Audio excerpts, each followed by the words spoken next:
Hello दोस्तों।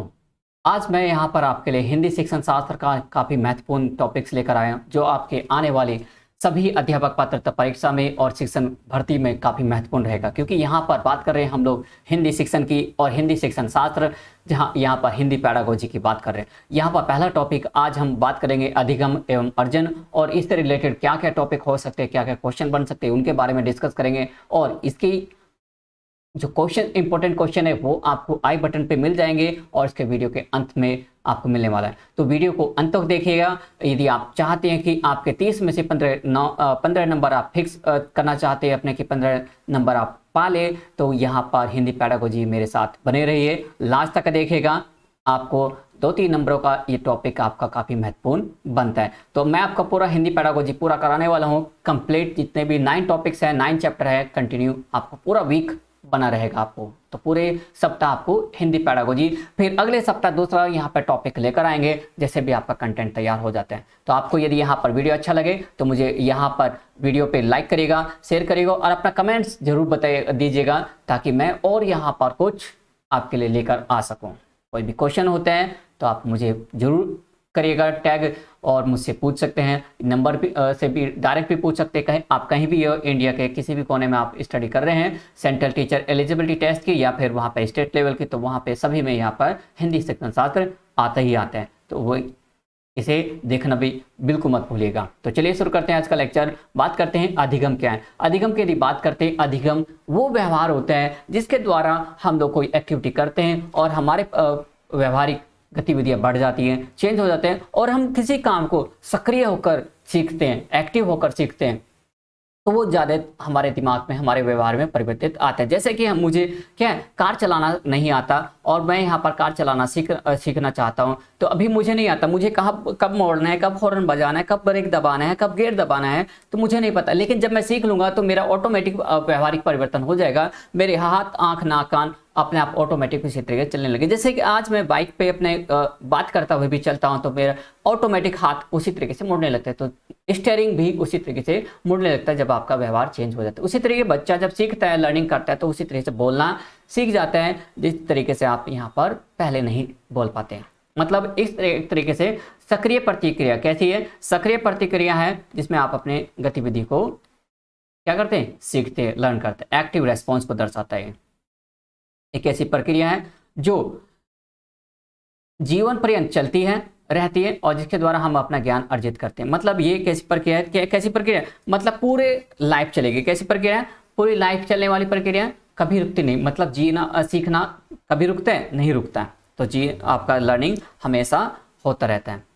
प्रेसी के अनुसार यदि बात करें, सीखना हम उस अनुभव को कहते हैं जिसके द्वारा हमारे व्यवहार में परिवर्तन होता है और तथा हमारे व्यवहार को नई दिशा मिलती है। मतलब हमारा व्यवहारिक परिवर्तन और उससे हमें कोई नई दिशा का नई डायरेक्शन मिल जाए। तो अब आपको क्लियर होगा, समझ में आ गया होगा। दूसरे यदि बात करें, अधिगम क्या है, व्यक्तित्व सर्वांगीण विकास होता है। मतलब हमारी पर्सनैलिटी के लिए काफी महत्वपूर्ण होता है, हमारे ठीक है व्यक्तित्व के विकास के लिए महत्वपूर्ण होता है, सहायक होते हैं। इसके द्वारा जीवन के लक्ष्य को प्राप्त करने में सहायता मिलती है। मतलब हमें अपने जब कार चलाना सीख लिया तो अब हम क्या है, अब कहीं भी आसानी से, सरलता से जा सकते हैं। हमें किसी हस्बैंड या किसी फ्रेंड के, किसी ड्राइवर की जरूरत नहीं पड़ेगी, है ना भाई। जब आप एक अध्यापक बन जाओगे तो क्या होगा, क्या आपको फिर दूसरों के ड्राइवर की जरूरत पड़ेगी? आप अपने मन मर्जी जिधर भी आप ले जा सकते हो, जब आपको बैंक में अकाउंट में ढेर सारी सैलरी आएगी, है ना। तो इस तरीके से आप आसानी से, सरलता से अपनी गाड़ी, छोटी बड़ी जो भी अपनी खरीदना चाहे वो आप खरीद सकते हैं। अब आधार पर यदि बात करें हम लोग, यहाँ पर वस्तु के ज्ञान के आधार पर प्रक्रिया कुछ परिवर्तन करने, उत्पादन करने, अर्थात ज्ञान का व्यवहारिक प्रयोग करने में सक्षम हो गया, तभी उसके सीखने की प्रक्रिया को अधिगम अंदर रखा जाता है या अधिगम आनंद। मतलब अब वो जो उसने सीखा, लर्निंग की, अब उसको कहीं भी किसी भी तरीके से प्रयोग कर सकता है। अब वो भूलेगा नहीं, परमानेंट उसके मस्तिष्क में छा जाता है, जैसे आपके होते हैं। यदि बात करें हम यहाँ पर अधिगम के प्रकार की, किसकी बात करें, अधिगम कितना होता है, 3 प्रकारों का, 3 रूपों में हम लोग जानते हैं। अधिगम को कितने रूपों में जानते हैं, 3। पहला होता है क्रियात्मक मोटर लर्निंग, दूसरा होता है शाब्दिक या वाचिक वर्बल लर्निंग, तीसरा होता है विचारात्मक अधिगम यानी कि कॉन्सेप्चुअल लर्निंग, है ना। पहले यदि बात करें क्रिया आधारित में गतिवाही कौशलों का विकास होता है। बच्चा जब छोटा बच्चा होता है तो उसकी जो क्रियात्मक गतिविधि होती है वो बढ़ जाती है, है ना। और वो धीरे धीरे अपना विकास करने लग जाते हैं, अपना चलना शुरू कर देते हैं। आपने देखो आपका बेटा, आपका भतीजा, आपका भांजा आपके आस पड़ोस में घर में जब घूमते हैं तो बड़े खुशी मिलती है, मेरा बाबू, मेरा बेटा, है ना। तो वो हाथ हिलाता है, पैर हिलाता है, फिर वो एक दिन जब वो है ना, जब वो घुटने चलता रहता है तो आपको देखते हो कि वो चारपाई पे, आपके फोल्डिंग पे, आपके बेड के बराबर में खड़ा है अपने पैरों के सहारे। तो ये क्या कहलाती है? क्रियात्मक अधिगम कहलाता है, मोटर लर्निंग कहलाता है। और वो क्या होते हैं? अपने इसी तरीके से चलने के प्रयास करने लगते हैं, सीखने लगता है। तो इस तरीके से आपको क्रियात्मक अधिगम के रूप में जानते हैं। दूसरा होता है शाब्दिक। वो बच्चा धीरे धीरे जब आप उसे बोलोगे, अब गोदी लेते हो, बच्चा होता है, अब वो क्या होता है, जब बुआ बोलते हैं, मामा बोलते हैं, मम्मी बोलते हैं, पापा बोलते हैं, चाचा बोलते हैं, तो ये क्या पर्याय? शाब्दिक अधिगम कहलाता है। मतलब वो उसने, आपने उसे बोला, बोलो बेटा मम, बोलो बुआ, बोलो चाची, बोलो चाचा, तो ये क्या, अब उसने सीखा, उसने क्या आपसे जो बोला, आपने जो मुंह से अपनी आवाज, जो अपनी ध्वनि निकाली, उन ध्वनि को उसने अपने कानों के द्वारा उसे सुन लिया, और सुनने के बाद उसने अंडरस्टैंड किया, और उसे उसी तरीके से वो बोलना शुरू करते हैं। आपको पहले से पता है कि यहाँ पर अनुकरण के द्वारा सीखते हैं। क्या करते हैं जो बच्चे होते हैं? अनुकरण के द्वारा सीखते हैं। जैसे उसके आसपास का वातावरण होता है, वातावरण के द्वारा वो चीजों को सीखते हैं, है ना। दूसरा आता है विचारात्मक अधिगम। अब जो आपने उसको बोलकर दिखाया, बोलकर सिखाया, अब उसने, बच्चे ने दिमाग में, मस्तिष्क में सोचा, समझा, और उस चीज को उसी तरीके से बाहर दैनिक जीवन में अपने प्रयोग करना शुरू कर दिया, आस पड़ोस के। ठीक है, अब वो शुरू में सभी को मम्मी बोलते हैं, सभी को चाचा बोलते हैं, सभी को पापा बोलते हैं, क्योंकि कुछ दिनों तक। लेकिन जैसे जैसे आप उसे सिखाते हो, समझाते हो, नहीं बेटा ये चाचा नहीं, ये पापा नहीं, ये ताऊ जी है, ये ठीक है फूफा जी है, ये भैया जी है, तो वो उसी तरीके से उनका प्रयास अनुकरण करना सीख जाता है। तो अब आपने सीखा अधिगम के प्रकार, आपने जान लिए क्रियात्मक, शाब्दिक और विचारात्मक, मोटर, वर्बल और कॉन्सेप्चुअल। आगे बढ़ते हैं यहाँ पर भाषा अधिगम और अर्जन। अब जो उसने अपने आस पड़ोस से जो भाषा का अधिगम किया, लर्निंग की, ठीक है, जो उसने सीखा, सीख लिया, आपने उसे बच्चे को सिखाया, बोलो मामा। अब बच्चा अभी बोला नहीं, अभी सीख रहा है, वो लर्निंग कर रहा है। लेकिन जब इसी को हम लोग क्या कहते हैं? अधिगम कहते हैं। लेकिन जब उसने इन शब्दों को, जो उसने अपने मस्तिष्क में, दिमाग में लिया, अब उसने डेली अपने रूटीन में, अपने डेली लाइफ में, अपने वातावरण के साथ जो उसने सीखा, जब उसको वो बोलना शुरू करते हैं, जिन शब्दों को उसने अपने दिमाग से, आपसे सीखा, उन शब्दों को जब वो प्रयोग करना सीख जाता है, तो इसी को कहते हैं भाषा अर्जन कहते हैं, है ना। तो भाषा का तात्पर्य वह सांकेतिक साधन जिसके माध्यम से बालक अपने विचारों भाव को संप्रेषण करता है, दूसरे के विचारों भावनाओं को समझता है, भाषा योग्यता के अंतर्गत रखा जाता है। ये तो आप सभी जानते हैं। भाषा क्या होती है? भाषा एक ऐसा साधन होती है जिसके द्वारा हम अपने बातों को, मैं अपने विचार, अपनी चीजें मैं आपको सिखा रहा हूँ, आप मुझे अपने शब्दों को लिखकर दिखाओगे, अपने शब्दों को बताओगे, सर जी हमें एक बार और बताइए। दूसरा, यदि आपको दोबारा से सीखना है, समझना है, तो इसी वीडियो को आप थोड़ा सा स्लो मोशन में करो। यदि आपको लगता है कि मैं तेजी से पढ़ा रहा हूँ, आपको समझा रहा हूँ, तो उसे थोड़ा सा वीडियो को क्या करना है, स्लो मोशन पे, स्लो स्पीड पे रख लीजिए, तो आपको आसानी से, सरलता से समझ में आ जाएगा। यही होते हैं भाषा। और भाषा के अलग अलग रूप होते हैं। अब आपकी ओरल होती है, शाब्दिक भाषा होती है, जिसे ध्वनि कहते हैं। और ध्वनि एक ऐसी ध्वनि होती है जो कि आपके पूरे ब्रह्मांड में समा जाती है। यदि आप पास में हो और मेरी आप आवाज सुन पा रहे हो, तो आपको आसानी से, सरलता से मेरी आवाज मिल जाएगी। नहीं तो फिर फोन के द्वारा भी आप मुझे अपनी बातों को, अपनी, है ना, सोना बाबू के पास पे भी कॉल कर सकते हो आप अपने, ठीक है, अपने चाचा पे, ताऊ पे, मम्मी को भी कॉल कर सकते हैं। तो ये सारे क्या है, वो फोन के द्वारा हो सकते हैं। लेकिन आप जब सामने होते हैं, उनको केवल बोलकर आसानी से, सरलता से बता सकते हो। और लेकिन पहले तो ऐसा नहीं होता था। पहले क्या होता था? पहले हम पत्र के द्वारा, लिखित रूप में करते थे, तो वो हमारे लिखित भाषा का एक साधन था। अब इसी तरीके से आप यहाँ पर देखिए, बालक अपने विचारों अभिव्यक्ति करने के, समाज के साथ सामंजस्य स्थापित करने के लिए जिस प्रक्रिया भाषा क्षमता का विकास करता है, वह अधिगम कहलाती है। समझ में? मैंने पहले ऑलरेडी समझा दिया था आपको। अब जिस भाषा को उसने सीखा, उस भाषा को जब वो ग्रहण कर लेता है और उसको अपने दैनिक जीवन में प्रयोग करने लग जाते हैं, तो इसे अर्जन कहते हैं। दूसरा, यदि आपको ये नोट चाहिए तो आपको यहाँ पर इसके वीडियो के डिस्क्रिप्शन में जाना होगा, और वीडियो के डिस्क्रिप्शन में आपको यहाँ पर, या फिर आप हमारे टेलीग्राम चैनल पे आप जाएंगे तो वहाँ से आपके नोट्स मिल जाएंगे। मैं इसके आज के डेट में इसे यहाँ पर अपलोड कर दूंगा। इस नोट्स को आप वहाँ से PDF डाउनलोड कर लीजिएगा, है ना। तो आपको मिल जाएगा वहाँ पे, आप इसे प्रिंट आउट भी करा सकते हैं, आप इसे स्टडी भी कर सकते हैं। भाषा अर्जन और भाषा अधिगम को आपको समझ में आया, है ना। आपको अलग से नोट्स बनाने हैं तो नोट्स बना लीजिए, नहीं तो नोट्स बनाने की आपको जरूरत नहीं होगी। समय इतना नहीं है कि हमारे आपका राजस्थान का एग्जाम आ रहा है, CTET भी एग्जाम आने वाला है, UP TET भी, काफी सारे एग्जाम आपके जल्दी नजदीक है। ठीक, अब भाषा का अर्जन अनुकरण सिमुलेशन द्वारा होते हैं। बालक अपने वातावरण में जिस प्रकार के लोगों को बोलते सुनता है लिखते देखता है, अनुकरण द्वारा उसे सीखने का प्रयास करता है, मतलब वो उसकी नकल करना प्रयास करना कहलाता है। भाषा का अर्जन आपको समझ में आ गया, मतलब जिस भाषा को सुनता है, जो सुना उसने, उसका उसका जो प्रयोग करना सीख जाता है अपने दैनिक जीवन में, वही अर्जन कहलाता है, भाषा अर्जन। यदि बात करें, अलग अलग व्यक्तियों ने भाषा अधिगम के और अर्जन के बारे में अपने विचार दिए, जिसमें यहाँ पर उन्होंने कहा कि जो व्यक्ति होते हैं, जो बच्चे होते हैं, वो 3-4 वर्ष के होते ही केवल अपनी ही भाषा नहीं बल्कि 3-4 भाषाओं का प्रयोग करना सीख जाते हैं और धीरे धीरे उनमें प्रगति करना सीख जाते हैं, उनमें तेज गति से बोलना सीख जाते हैं। और बच्चे जो आसपास के वातावरण में देखते उसको नकल करते हैं, रटने का प्रयोग करते हैं, क्षमता विकसित कर लेते हैं। देखा आपने, बच्चे क्या करते हैं, आप उन्हें जीभ दिखाते तो लाड़ लाड़ लाड़, इस तरीके से बच्चे करना। आपने कहा मामा, ओ मामा मामा करेगा, आपने कहा बुआ बुआ, तो वो उसी तरीके से बोलना शुरू कर देता है। तो क्या करता है, नकल करना शुरू करता है, नकल की बंदर कहलाते हैं, बड़ा नकल की बंदर हो गया है। तो वो ये चीजें होती है। तो इसी तरीके से वो कहते हैं कि बच्चे याद रखना, ये क्वेश्चन बना हुआ है, आपको कई बार क्वेश्चन पूछे हैं। जब बच्चे 3-4 वर्ष की आयु में होते हैं तो वो क्या होते हैं, एक भाषा सीखते, वो 2-3 भाषाओं को सीख लेते हैं। अब इसी तरीके से चोम्स्की ने कहा है, चोम्स्की ने यहाँ पर, ठीक है, भाषा सीखे जाने के क्रम में वैज्ञानिक खोज साथ साथ चलती है। याद रखना, क्वेश्चन पूछा गया है, भाषा सीखे जाने के साथ साथ में वैज्ञानिक खोज भी साथ साथ चलती रहती है। इस अवधारणा से आंकड़ों का अवलोकन, वर्गीकरण, संकल्पना, निर्माण व उनका सत्यापन अथवा असत्यता और इस धारणा का शिक्षा शास्त्र के क्षेत्र में महत्वपूर्ण योगदान लिया जा सकता है। इन्होंने कहा है कि इन्होंने अपनी पुस्तक में कहा है कि जो 1959 में 1959 में प्रकाशित की थी review of scanner verbal behaviour में बच्चों में भाषिक क्षमता जन्मजात होती है। याद रखना, चोम्स्की, ठीक है, एक महत्वपूर्ण बात कहते हैं कि बच्चों में भाषा का विकास कहीं से बाहर से नहीं आता, बच्चों में ऑटोमेटिक मस्तिष्क में भाषा होती है, बस उसको प्रयोग के द्वारा उसको क्या किया जाता है, चमकाया जाता है। जैसे चाकू में धार लगाई जाती है, क्योंकि चाकू में सब कुछ है बस, लेकिन उसे रगा जाता है, रब किया जाता है, तो जिससे चमक जाता है और वो धारदार हो जाता है। इस तरीके से उन्होंने कहा कि बच्चे में भाषा होती है, बस उसको हमें क्या करना है, उसको चमकाना है, उसे भाषिक प्रयोग सिखाना है। तो ये याद रखना आपने।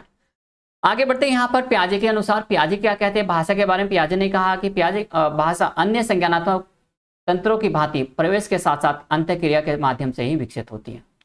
मतलब जब बच्चा, यहाँ पर ये अपनी थ्योरी अलग कहते हैं, ये कहते हैं बच्चा मस्तिष्क नहीं बल्कि अपने जो आसपास का वातावरण होता है उसके साथ जब अंतःक्रिया करता है, जो भी चीजें सीखता है तो उसके माध्यम से वो सीखता है, उसके बाद उसके तरीके से वो अपनी भाषा का विकास करता है।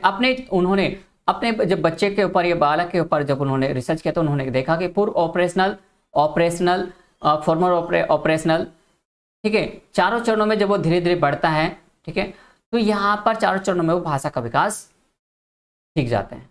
यहाँ पर उसके ज्ञान तंत्रों से, ठीक है, सेंसरों में, ठीक है, मोटर मैकेनिक के माध्यम से, मोटर मैकेनिज्म के माध्यम, मैकेनिज्म है यहाँ पर, मैकेनिज्म के माध्यम से वो अपने भाषा का विकास कर लेते हैं और अपने को उसमें आत्मसात कर लेता है, उसे एसिमुलेशन कर लेता है और सामाजिक समायोजन में अपने आप को एडजस्ट करने में मददगार होता है।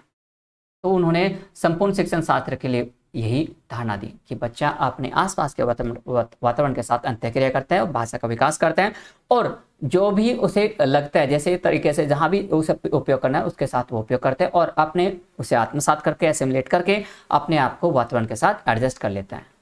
अच्छे बुरे वातावरण आप भी होते हैं ना, जैसे आपको इंग्लिश नहीं आती, आप इंग्लिश वातावरण में क्या करते हैं, सीखने लग जाते हो। मैथ्स नहीं आता तो मैथ सीखने लगते हो। जैसे आपको हिंदी व्याकरण नहीं आता, हिंदी ग्रामर नहीं आता, तो आप हमारे वीडियोस के यहाँ पर दूसरी प्लेलिस्ट में जाकर आप वहाँ से हिंदी ग्रामर भी सीख सकते हैं। तो यहाँ पर सारा कुछ मिल रहा है आपको, हिंदी पैडागोजी के क्वेश्चन भी मिल रहे हैं आपको यहाँ पर, ठीक है, ईवीएस का क्वेश्चन भी, इंग्लिश पैडागोजी भी, तो सब कुछ A to Z मिल रहा है यहाँ पे। दूसरा यहाँ पर वाइगोत्स्की क्या कहते हैं, वाइगोत्स्की कहते हैं बच्चे की भाषा समाज के साथ संपर्क का ही परिणाम है।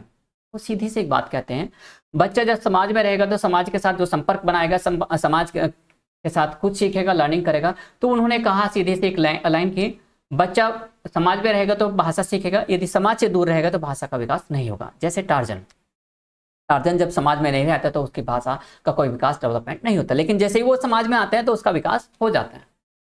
तो वो लोगों के संपर्क में आते हैं तो उसका विकास होने लग जाता है। उसी तरीके से आप भी क्या करते हैं, जब आप इंग्लिश वातावरण में रहोगे तो इंग्लिश आसानी से, सरलता से बोल पाओगे। तो आपको डेली अपने आप से यहाँ पर यदि आपको इंग्लिश में यदि कन्वर्सेशन बढ़ानी है, तो आपको अपना कम्युनिकेशन बढ़ाना है, तो क्या करना होगा, आपको डेली प्रयोग करना होगा, डेली अपने शीशे पे खड़े होना होगा और ज़्यादा से ज़्यादा उसका प्रयोग करना। कहते हैं कि करत करत अभ्यास से जड़मती हो सुजान, है ना।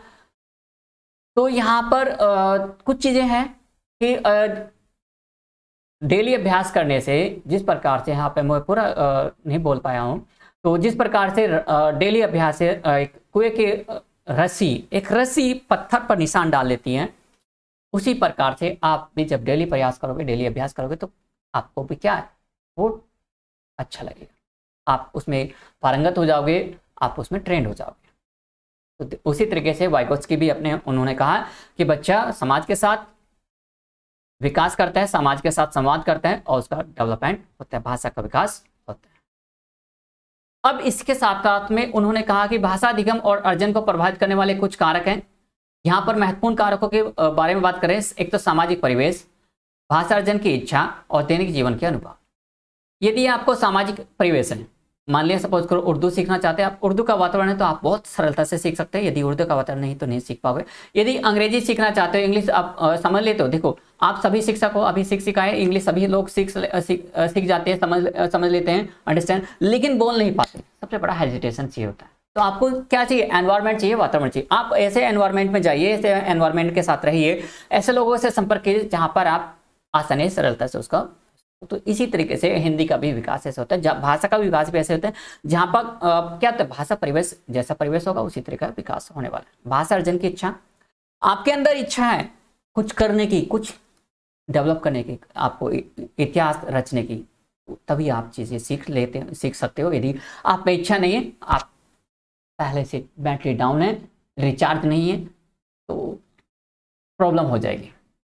अब आपने जो चीज़ सीखे उसे डेली लाइफ में कैसे प्रयोग करो। आपने मान लिया सपोज को, जैसे कि आप इंग्लिश स्पीकिंग सीखने जा रहे हो, फ्रेंच सीखने जा रहे हो, आप उसे डेली लाइफ में प्रयोग नहीं करते तो आपको बड़ी डिफिकल्टीज होगी। तो आपके लिए उसके सबसे पहले क्या है, उस तरीके को, उन वर्ड्स को, उन शब्दों को अपने डेली लाइफ में यूज करना होगा। आपको मॉर्निंग विश फ्रेंच में करनी होगी, चाइनीज में करनी होगी, जो भी आप लैंग्वेज सीख रहे हैं। तो ये सबसे ज़्यादा महत्वपूर्ण कारक होते हैं। इन कारकों के बारे में बात करें, सामाजिक परिवेश, इच्छा और अनुभव आपका, जो दैनिक जीवन के साथ आप प्रयोग करते हैं। अब बात करते हैं यहाँ पर शब्द भंडार। बच्चे जब छोटा होते हैं तो उसका शब्द भंडार अलग अलग होते जाते हैं। जैसे जैसे बच्चा बड़ा होता जाता है उसका शब्द भंडार भी बढ़ता जाता है। तो ये क्वेश्चन यहाँ पर कई बार पूछे गए हैं। तो क्वेश्चन ये मैं आपको बताने के बाद यहाँ पर आपसे नेक्स्ट वीडियो के साथ लेकर आऊँगा, उसमें आपको यहाँ पर काफ़ी महत्वपूर्ण रहने वाला जो है इसका चैप्टर 2 है, उसे यहाँ पर आपको मिलने वाला है। शब्द भंडार की यदि बात करें, जन्म से 8 माह तक 0 शब्द सीखते बच्चा, कोई शब्द नहीं सीख पाता। 9 माह का जैसे बच्चा होता है, 9 माह से 12 माह, तो यहाँ पे 3 से 4 शब्द सीख लेते हैं। 1.5 वर्ष का 10 से 12 शब्द सीख लेते हैं। 2 वर्ष का बच्चा 272 शब्द सीख लेता है। याद रखना, कई बार क्वेश्चन पूछा गया। 2.5 वर्ष तक 450 शब्द और 3 वर्ष तक बच्चा 1000 शब्दों को सीख लेता है। और 3.5 वर्ष में बच्चा यहाँ पर, ठीक है, 1250 शब्द और 4 वर्ष तक 1600 शब्द और 5 वर्ष का बच्चा 2100 शब्द सीख लेता है। 11 वर्ष का बच्चा 50,000 शब्द और 14 वर्ष का बच्चा 80,000 और 16 वर्ष का बच्चा 1 लाख से ज़्यादा शब्दों को अपने आप ग्रहण कर लेता है। याद रखिए, इस चार्ट को याद रखेंगे आप बार बार, जितनी बार आप नहीं भी याद रखेंगे तो आप इस वीडियो को थोड़ा बार बार चला के देखिए, रिपीट कर करके पीछे, तो आपको अपना आप याद हो जाएगा। आज का ये लेक्चर कैसा रहा? क्या आपको कुछ चीज़ें नहीं सीखी? क्या आपको समझ आया कि मैंने जो समझाने का प्रयास किया है? जो भी मेरे यहाँ पर मित्र हैं वो मुझे ज़रूर बताएं कि यहाँ पर आज का लेक्चर आपको काफ़ी पसंद हुआ। काफ़ी पसंद आया तो उसे लाइक कर दीजिए, शेयर भी कर दीजिए अपने दोस्तों तक और सब्सक्राइब जरूर कर दीजिए। बेल आइकन दबाइएगा, बेल आइकन में ऑल नोटिफिकेशन का बटन जरूर दबाइएगा। तो इस लेक्चर को मैं यहीं पर विराम देता हूँ। नेक्स्ट लेक्चर में मिलेंगे, तब तक के लिए thank you very much, take care.